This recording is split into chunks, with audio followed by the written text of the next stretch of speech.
So, hi everyone, in this video I'm doing something a little bit different. I am streaming from my laptop computer because my phone that I got in the States, this iPhone, the charger stopped working. So I want to conserve my battery because I'm gonna go have the sacred sacrament of pooping in a cup today in San Pedro.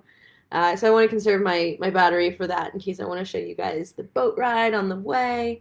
Um, but let me just see. Let me just get set up here. This is a different control system that I'm used to handling. So if anything looks weird, it's because I'm on my computer.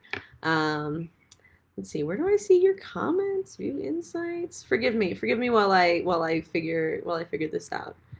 Um, doing things differently is oh gosh, where did we go? Where did we go? Dashboard. Sorry, bear with me, guys. Okay, so in this video, I want to talk to you about something that I've been thinking a lot about lately. In fact, I'm working on writing my June newsletter right now, and if you've seen my newsletter, you know that I follow a certain format where I talk about, okay, what's inspiring me right now? What's the news with my land? What's been going on? What's my message to you right now? Which always seems to coincide perfectly with kind of what's going on for the collective. So if you haven't gotten my newsletter, you can sign up for that list on my website, derrickson.com. When you go there, it prompts you to come aboard the spaceship by putting in your name and email. So if you do that, you'll get the newsletter, which is my monthly love note, and then you'll also enter the chance to win a prize, like a magic hummingbird. So, and if you're one of the people who is like, I want to be on your newsletter and I've signed up, but I'm not getting the emails, check your junk, just like do the sweep, the search, and then if you still can't find the message, I post those emails on my blog.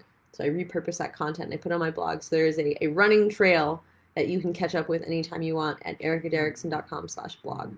So right now I'm writing the June newsletter. I wish I could see. Oh, there are the comments. Okay, there you guys. I see you guys now. Awesome. Okay. Um, oh, great. Amanda Jones, I'm happy that you figured out how to get the notifications. Hi, Carrie. Hi, honey. Oh, great. And so, yeah, you'll see that the link to my blog post is below. It's pinned on this video, and so that will show you what's been up. So the last one was May. I'm working on June now, and so what I'm inspired about and what I want to talk about in this video and in this newsletter is how we fill our own cups, how we feed ourselves. And why this is so important is because I don't know about you, but for me, most of my life, I lived from an empty cup and I looked for someone or something outside of myself to fill my cup. I looked for approval on the outside. I looked for my next meal on the outside. Like I was horrible at just like, I couldn't cook for myself. I couldn't take care of myself. I can't tell you how many times I just like ate an avocado as a meal or just like, okay, what can I eat that's like the least amount of energy, the least amount of like effort to just put something in my face, right? I was living with an empty hole inside. I was living in a state of like emptiness. I was living in a state of depletion. I was living in a state of like a void. And so also that reflected in my relationships. I was looking for someone on the outside to take care of me. I was looking for someone else to fill my own cup. I was looking for someone else to approve of me. I was looking for someone else to tell me that I was okay, you know. And where that led me was into toxic relationships, abusive relationships, dysfunctional relationships, because I was stepping into the relationship from a place of I need something from this person so I can feel good. I need something from the world so I can feel good. So instead of going out and actually seeking the things that made me feel good, I was looking for someone to know what I wanted and then to give it to me, which, you know what? That's a formula for a lot of disappointment and resentment and then not really getting what I want. In fact, the woman who led me here to Guatemala, this woman named Sulki, who I met in Thailand, I remember the first time I went to her house in Thailand, and there were all these like beautiful orchids all over the house. And I remember walking in and be like, oh my God, like who gave you all of these flowers? And she said, I did. I know what I like, and I give it to myself. What? You could do that? But then it's not about what they're not doing for me and blaming the world. It's not the way that I wanted. Like, you're saying that you take responsibility for like taking control of what you can control, which is like this. So that was revolutionary for me. And that was very much the start of my sort of like journey with actually nurturing myself and repairing my relationship with myself. Because I don't know about you, but for so long, my relationship with myself was kind of neglectful. Um, I never really learned, I never learned a better way. We all have stuff with our families of origin. We all have stuff with our parents. We all have ways that we didn't, get our needs met in the best ways. And so we learned ways of adapting. We learned strategies that were not necessarily the most functional, right? And that led us into dependency, into addiction, into looking for like, okay, what's the easiest way for me to feel good right now? And like the instant hit of good, which is dopamine, which is a very different brain neurotransmitter than the long-term feel-good neurotransmitters like serotonin and the ones that we cultivate not from an instant high, but from a deep inner well of nourishment and feeling good from the inside. So that's what I've been thinking about a lot recently, is just how do we nourish ourselves? How do we nurture ourselves? And I talked about recently, I had this incident where I felt like I relapsed. I relapsed into this place of sort of like victimhood and blaming someone else for what they weren't doing for me, and how like I wasn't getting what I needed from in this situation. But of course I wasn't being clear about what I wanted and needed. I just reverted into this sort of like pouty, like blame game, victim game, which I definitely don't take pride in at all, And I'm also, oh wow, I think that was the sound of stars. Thank you. Um, so,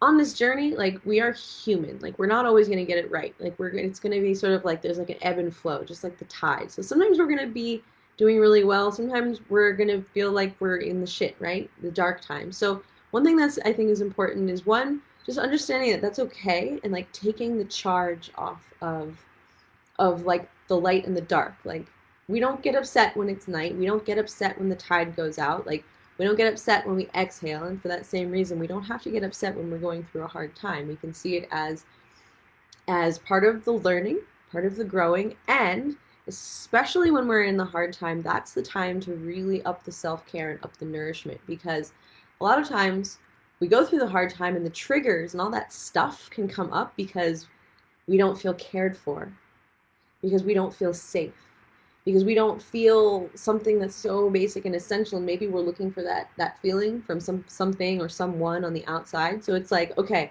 I'm going through a tough time, I'm feeling really triggered, I'm feeling, okay, how can I come back to myself? How can I fill my own cup? How can I give myself the flowers?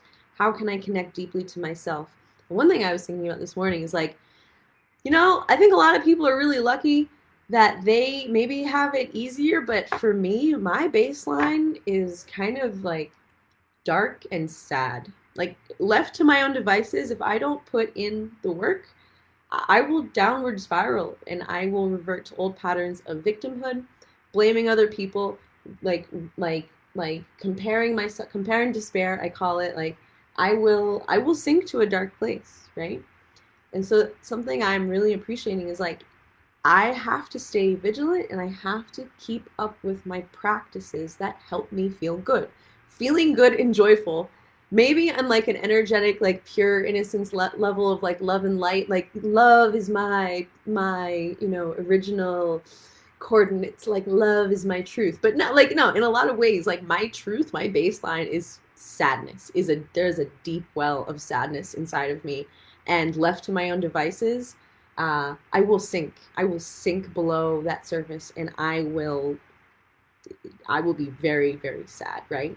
And the world will become a very dark place. So that's something I'm realizing is like I have to stay committed to a program of action.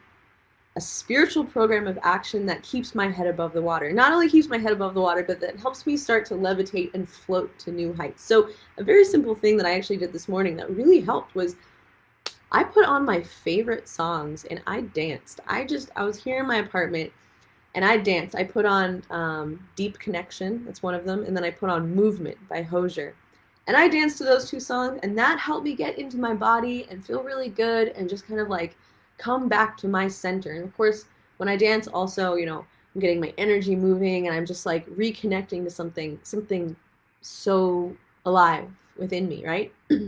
Which is the complete opposite of like getting really stagnant and stuck and hard and solid and then going into that heavy sadness that doesn't want to move and doesn't care and doesn't give a shit about anything, and just like wants to die. Like that's the opposite of that like moving vitality. So sometimes my spiritual program of action involves like shaking my booty to the music that makes my heart jump up and shout with joy. So like that's a really simple thing. Other things is, occasionally I talk about my recovery work. After that emotional relapse that I had, it was like, wow, I am not done. I am not perfect. I have to stay on the work. So I made an appointment with my sponsor. I have a sponsor in a 12-step program. And we got on the phone for 2 hours and we did some book work and, and we just got really real and really honest and seeing the patterns. And so that's part of the work. And then also like my yoga practice, I guess that's a really kind of universal truth. It's like for each one of us, what is your spiritual practice? Like, how do you maintain your spiritual condition? How do you connect to the truth of yourself beyond all of the lies that surround you and are within your mind? Like, what do you do to balance and ground yourself and like come back to center? And how do you do that so consistently that you can rise above whatever darkness may want to consume you if you're anything like me?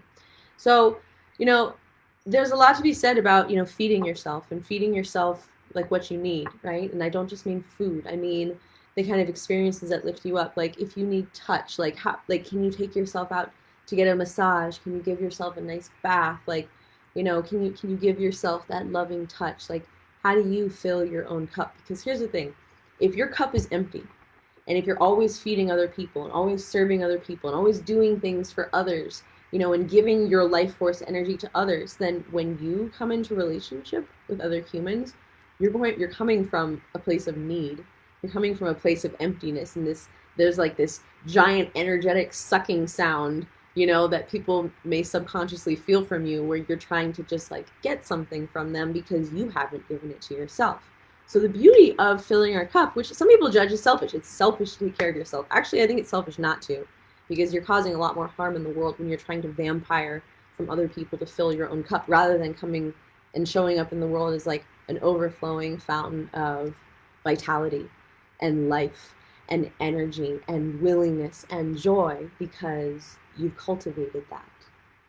So, when your cup is full from within, then, whenever anyone adds to it, that's like sprinkles. That's like the cherry on top. It's a bonus, but it's not the meat. You've given yourself the meat, right?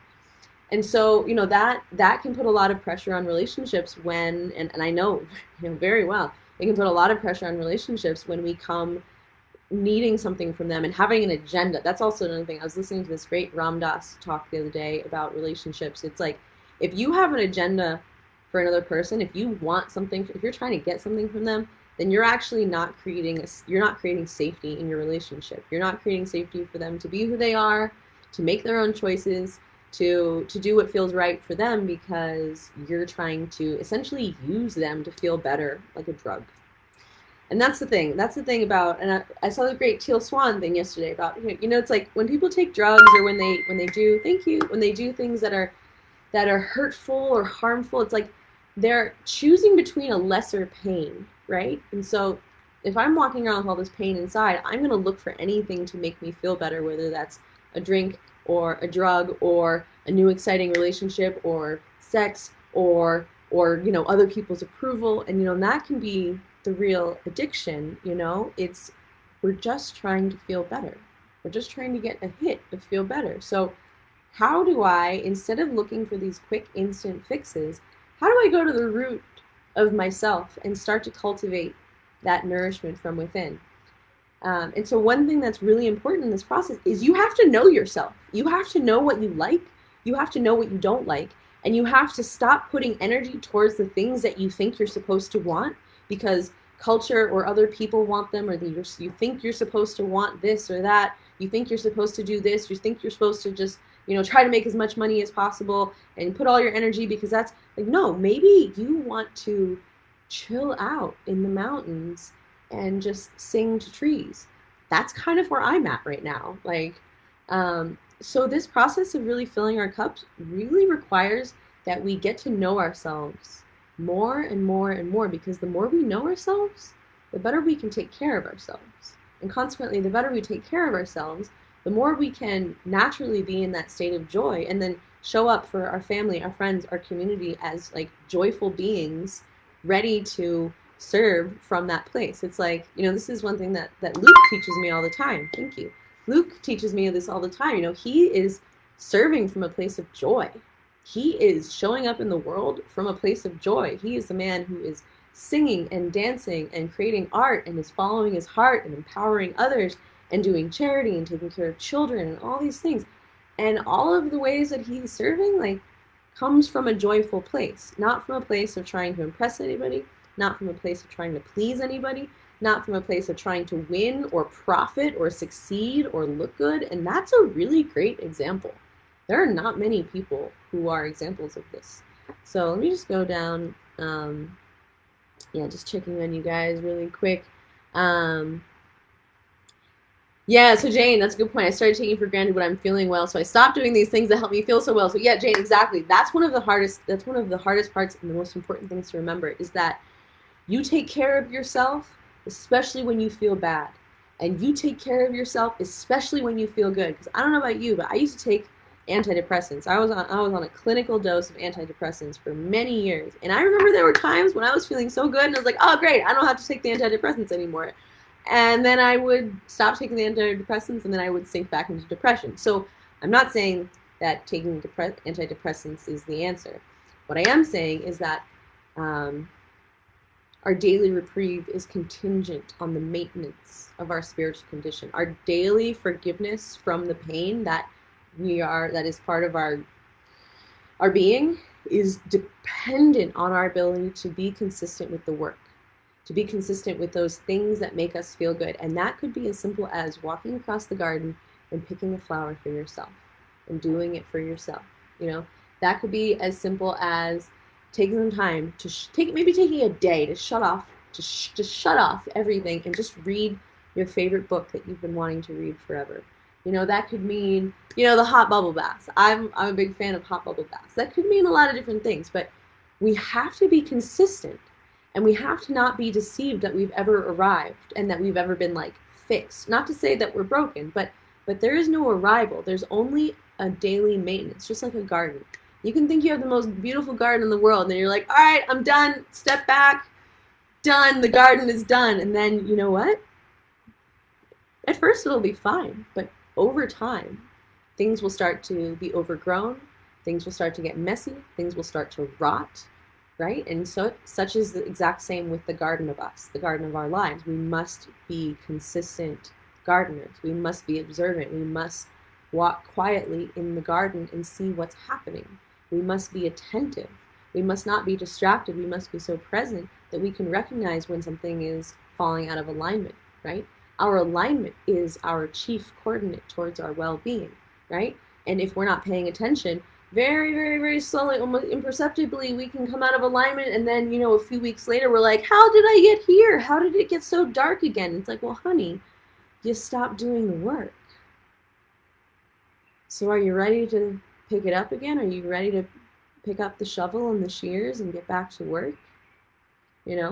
So, I think it's really important to understand this because also, this is something that I saw for myself. You can be doing really well. You can be doing the work and then in a moment, it can all be taken away. In a moment, your humanness can rise up and the selfishness can come back. The weakness can come back, so it's like the price of sanity is constant vigilance. you know? And also being soft and gentle with the process. Like, I was talking to my coach and I was telling her what happened. And, I was like, yeah, I'm doing well, but then like I kind of messed up, so like I'm still, human, she said. So you're still human. So, I rejoice in my humanness because it's what makes me like a precious vessel on this earth. It means that I'm not always going to get it right. I'm certainly not always going to get it right, but I can rejoice in my regrets, knowing that, the pearl, that beautiful, precious pearl, is created by an irritation. It's created by a grain of sand that gets into the oyster and causes this irritation. And so in the process of dealing with this irritation, that's how the pearl is created. So this like beautiful, easeful, shiny, glorious, valuable, splendid treasure is created from a point of irritation. So the irritation itself is not what creates the pearl, it's how the irritation is handled. So can I lean into the teaching?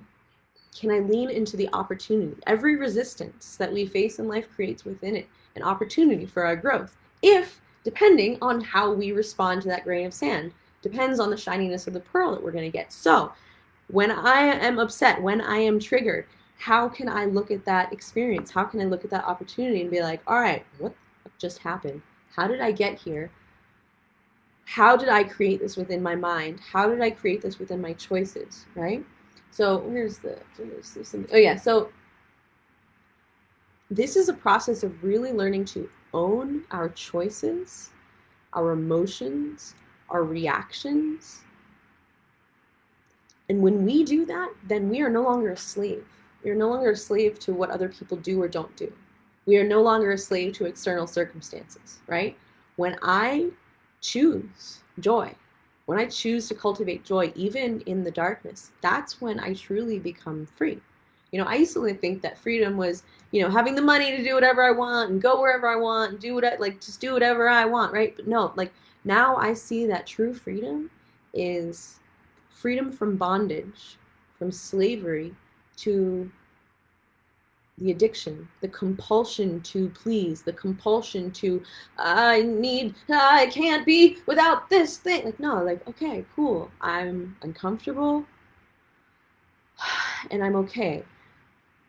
This is not the way I want it.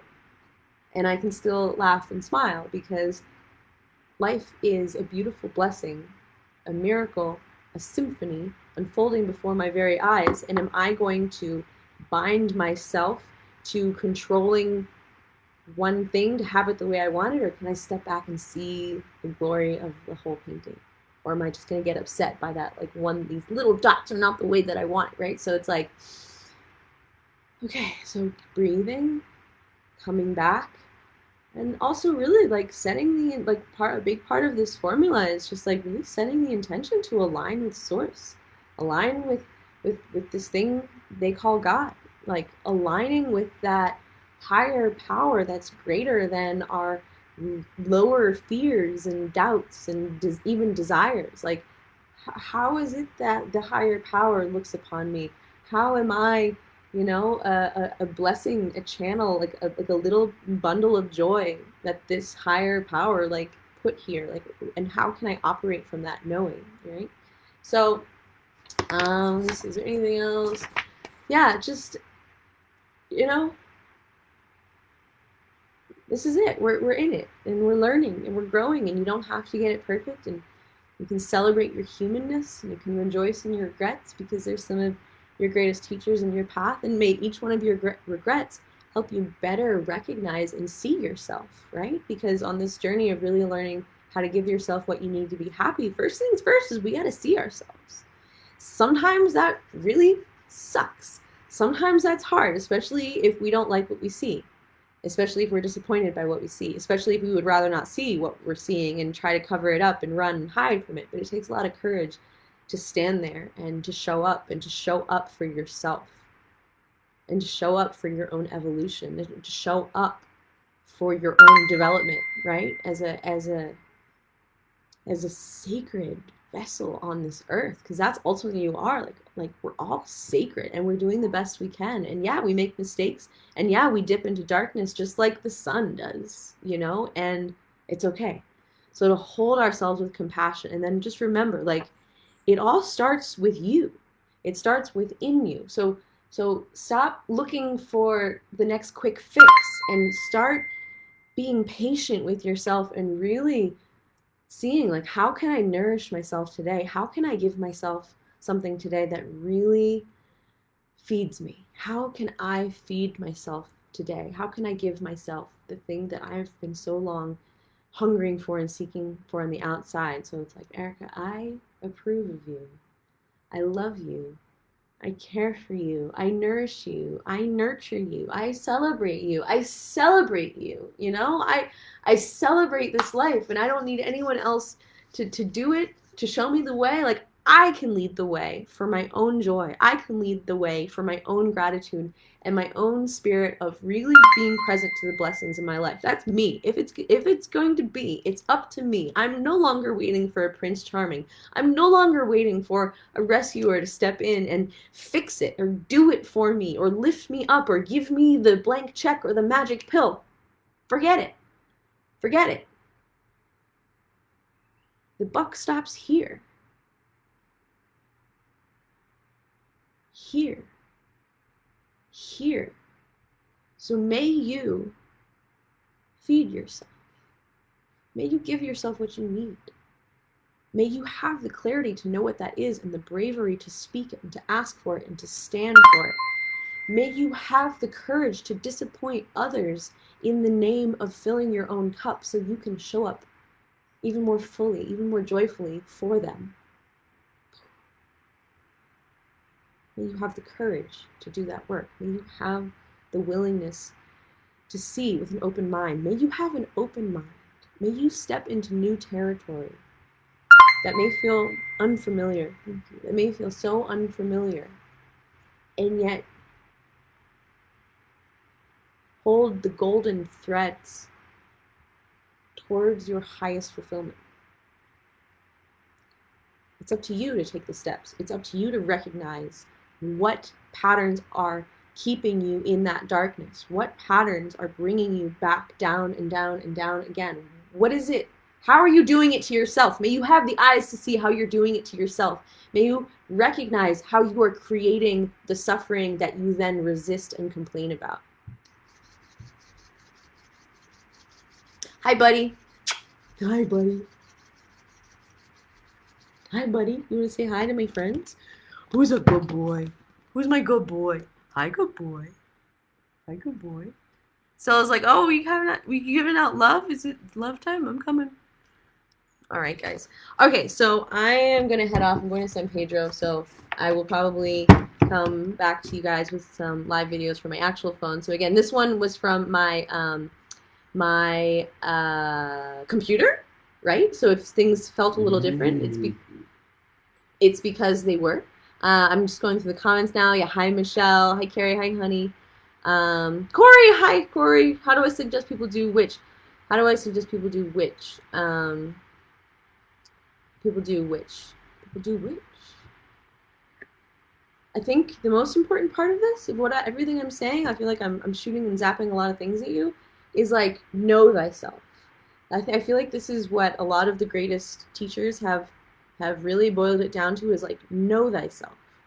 Recognize the things that bring you into the triggered state. Oh, I noticed that I get into my triggered, like for me, with this emotional relapse that I had, I was tired. It was right before my period. I was extra sensitive. I was not clearly asking for what I want. I wasn't being clear with myself about where I needed. I was kind of like focusing on other people because it was kind of like a lot about other people that day. And I lost touch with myself. And then in a single moment, I snapped and I acted in a way that was very selfish. I acted in a way that was, pouty and unproductive. And I sabotaged this like really nice moment. And it was because I was not feeling cared for. I was not feeling safe. And I was looking to someone else to give me those feelings instead of stopping and recognizing. It's like, have you ever heard of the acronym HALT? HALT. Stop, right? If you feel hungry, angry, lonely, tired. So in that instance, I was really tired. And then from that place, instead of stopping and like taking an inventory and assessing, all right, what's going on? What do I need? I lashed out at someone else because that was a more familiar and comfortable way to like feel better. It's weird, right? It's a weird way to feel better by starting a fight with somebody or like lashing out at somebody or turning into a total victim, right? Playing the victim game can feel really like familiar and fun and easy and oh no help me, like makes it about me and you do it to me and fix it for me, like right, like instead of being like, okay, whoa, halt, I'm hungry, I'm tired, ding ding ding, lonely, ding ding ding, angry, ding ding ding, halt, right. So like know thyself, recognizing the triggers, and then also really recognizing what is it that I want. Like that woman Silky, I went into her house and she had all these flowers and I said, who gave you flowers? She said, I did. I know what I like and I give it to myself. Doing the inventory, what do you like?